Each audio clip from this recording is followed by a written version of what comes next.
Hier, on a jeûné pour le Horban Bet Hamikdash, la destruction du Saint-Temple.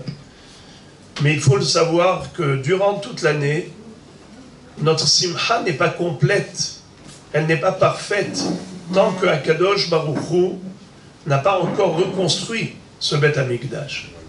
L'une des institutions rabbiniques qui vise le souvenir du Bet Hamikdash, c'est le bris de verre sous la choupa par le Hatan.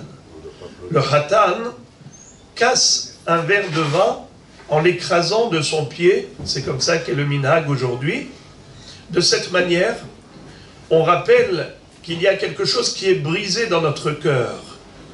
On réduit l'intensité de la simcha, justement, et le Hatan doit précéder ce bris du verre par du pasuk Imeshkacher Yerushalayim Tishkach Yemini. Si je t'oublie, Jérusalem, j'oublierai ma droite. Tidbak leshoni lechiki imlo ezkerechi. Que ma langue se colle à mon palais si je t'oublie. Alors, Moray Verabotaï, qu'est-ce qui se passe aujourd'hui? Qu'est-ce que font les gens dès que le Hatan a cassé le verre en l'écrasant de son pied? Qu'est-ce qu'ils disent? Ils applaudissent et ils hurlent « Mazal Tov !» Quoi Mazal Tov?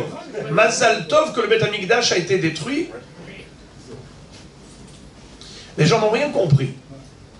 Figurez-vous que dans le Pri Megadim, dans le Shulchan Aruch, il est déjà rapporté cela, où il s'est dit peut-être qu'il faut annuler ce minhag de briser le verre sous la choupa. Parce que les gens transforment en joie la destruction du temple. Au lieu de pleurer à ce moment-là, parce que c'est tout le but. C'est quoi le but? Le but, c'est qu'au summum de la joie du Hatan, même à ce moment-là, il dit non, non, non, non, ma joie n'est pas parfaite. Et donc, justement, en cassant le verre, c'est comme montrer qu'il y a quelque chose, il y a un problème. Alors que maintenant, comme ça, il le décrit. Et c'est incroyable que depuis cette époque déjà, c'était comme ça. Il dit, il arrive, le Hatan, on aurait dit un gibor, paf, il écrase le verre. Quel héroïsme!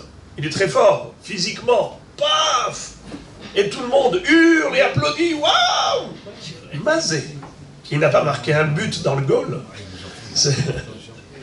Encore les gens aujourd'hui crient. Il a marqué un but. Tout le monde hurle. Eh bien, Rabotaï, moi j'ai vu quelque chose de très fort. J'ai vu un Rav qui inverse l'ordre chronologique.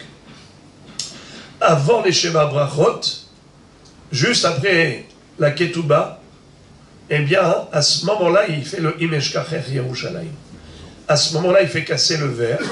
Et ensuite, il fait les Shema Brachot pour ne pas tomber dans cette dérive.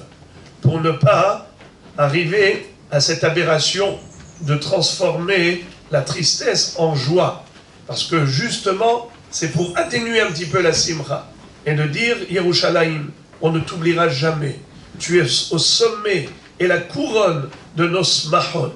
C'est comme ça qu'on prie, on priera pour la reconstruction et nous mériterons, Be'ezrat Hashem, de voir le Bet Hamikdash au centre et au cœur de Yerushalayim. J'ai pensé comme solution par rapport au bris de verre du Hatan, peut-être que au lieu qu'il lise d'abord le pasuk Imeshkacher Yerushalayim et ensuite il casse le verre, peut-être faire juste le contraire. D'abord qu'il casse le verre et qu'ensuite tout le kahal répète avec lui Imeshkacher. Que lui, le Hatan, fasse répéter à tout le monde Imeshkacher Yerushalayim. Et de cette manière, peut-être que les gens n'arriveront pas à cette erreur.